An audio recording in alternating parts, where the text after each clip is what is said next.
Welcome to This Explainer.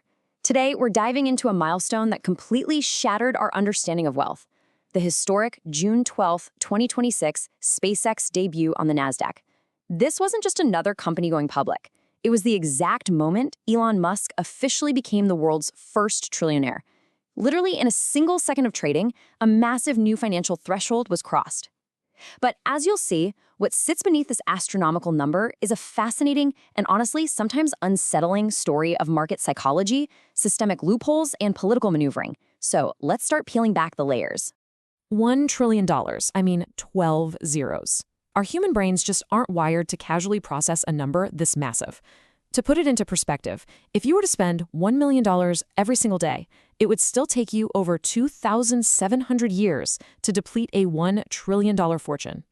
It's a level of wealth that entirely eclipses the GDP of most nations on Earth, concentrated into the hands of just one individual. Let's look at this scale through the lens of time to really wrap our heads around it. Go back a million seconds, and you're only looking at about a week and a half ago. If you rewind a billion seconds, you go back about 32 years. But if you were to go back a trillion seconds, you'd be transported 31,000 years into the past, to a time before human civilization, as we know it, even began. That is the staggering, mind-bending gulf between a million and a trillion. But here's the catch, and it's a big one. We have to understand the nature of this money. This isn't just cash sitting securely in a checking account somewhere. It is almost entirely what we call paper wealth. The source actually points out that Musk has only about 0.1% of his wealth in liquid cash. The other 99.9%, a cool $999 billion, is locked up in company shares like Tesla and SpaceX. If he were to suddenly try and sell off those shares for actual cash, he couldn't do it. The sudden massive supply would cause absolute panic among other investors, leading to an immediate and catastrophic crash in the valuation. So this is a fortune largely dictated by market perception. Section 1. Valuation versus reality. When this IPO dropped, SpaceX hit an eye-watering $2.2 trillion market valuation. But if you look at their actual balance sheet, it tells a wildly different story. According to the data, SpaceX actually recorded a massive $5 billion loss in 2025. On top of that, independent research firm Morningstar estimates that the company's true value, based on actual metrics, is closer to $780 billion. That is just a fraction of what the stock market says it's worth. So how do we explain this gigantic gap? Well, the explainer points to economist Burton Malkiel's theories on stock valuation. Traditionally, serious investors use the firm foundation theory, meaning they value a company based on tangible things like revenue, output, and real profit. But SpaceX and Tesla, they seem to operate on the castles in the air theory. This suggests investors aren't buying the company's fundamental performance at all. They're buying into a narrative. It operates almost like a financial cult, where the valuation is driven completely by psychological hype and grand visions of the future. The thing is, those grand visions often crash hard into reality. The source highlights this fascinating history of subverted expectations, mapping out a long trail of promises sold to the public that just completely failed to materialize. Take 2013. The Hyperloop was promised as this 600-mile-per-hour transport revolution, but by 2023, the project was quietly wound down. In 2014, we were told Mars colonization was just 10 to 12 years away. 2015 brought promises of fully autonomous Teslas within 3 years. And in 2019, we were supposed to see 1 million robo-taxis on the road by next year. These are incredible dreams, for sure, but they consistently remain exactly that, just dreams. Which brings us to a pretty blunt assessment from famous investor Steve Eisman. You might know him as the guy who predicted the 2008 financial crash. He basically notes that a valuation of this size is absolute madness for any serious company. As he argues, this isn't an investment in a normal business model. It's an IPO of a sci-fi story, tailor-made for a sci-fi cult, relying almost entirely on science fiction dreams instead of actual present-day output. Section 2. The Billionaire Tax Playbook. Now, you might be wondering, how exactly do the ultra-wealthy fund their lavish lifestyles if all their money is tied up in paper shares? Well, it comes down to a strategy known in financial circles as the buy, borrow, die loophole. It's a surprisingly simple 3-step process. Step 1. Billionaires buy and hold their shares forever because taxes are only triggered when shares are actually sold. Step 2. To get spending cash, they take out massive bank loans at super low interest rates, using those unsold shares as collateral. And step 3, when they eventually pass away, U.S. tax rules allow them to hand that accumulated wealth down to their kids completely tax-free. Let's look at a real-world example of this from the source. When Elon Musk bought Twitter, he didn't just sell off his shares and pay a massive capital gains tax.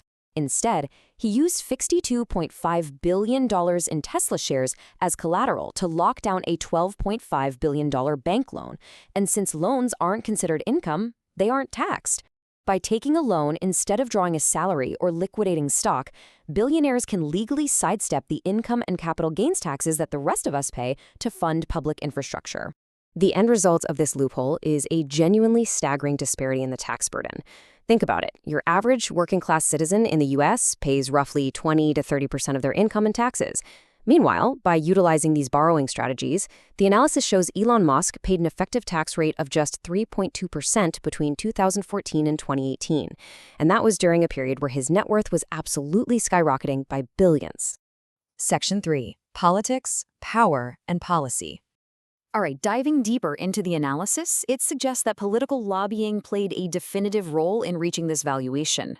The source claims that following a massive $290 million campaign donation during the 2024 elections, the incoming administration allegedly enacted some unparalleled regulatory favors. The list they cite includes bending long-standing NASDAQ rules to give SpaceX a fast entry IPO, the FCC granting Starlink a massive monopoly over low Earth orbit satellites, and quietly dismissing 40 separate ongoing investigations and court cases against Musk and his companies the moment the new administration took office. We are just neutrally reporting what the source lays out here, but it's a fascinating look at the intersection of wealth and policy. But perhaps the wildest claim from the analysis is what happened just 2 days before the SpaceX IPO. The SEC reportedly dropped a crucial safety rule. They excused brokers from the requirement of having to hold customer funds in safe, separate accounts. The claim here is that to facilitate the massive influx of cash needed for a $1 trillion valuation, millions of everyday Americans automatically had their retirement and pension savings exposed to severe risk, jeopardizing $70 billion of public money by removing traditional financial guardrails. Section 4. The real cost and the takeaway. As we reach the core of this explainer, we have to look at a pretty stark, sobering reality.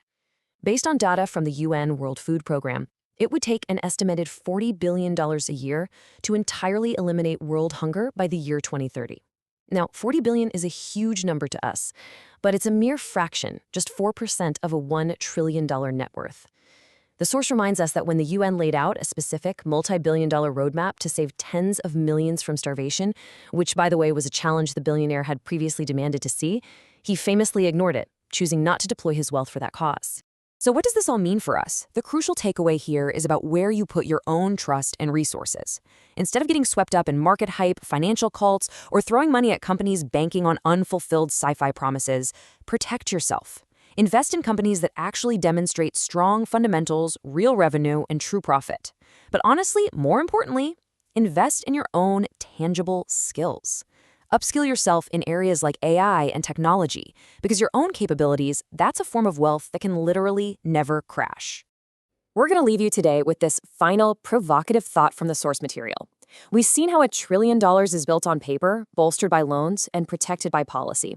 But ultimately, history rarely remembers the ultra-rich simply for the size of their bank balance. It remembers them for the impact they chose to make on the world around them. Legacy just isn't built on a stock ticker. Knowing how this whole system works, the question is, what will you choose to do with the resources, skills, and knowledge you possess? Keep learning, stay focused, and we'll see you in the next explainer.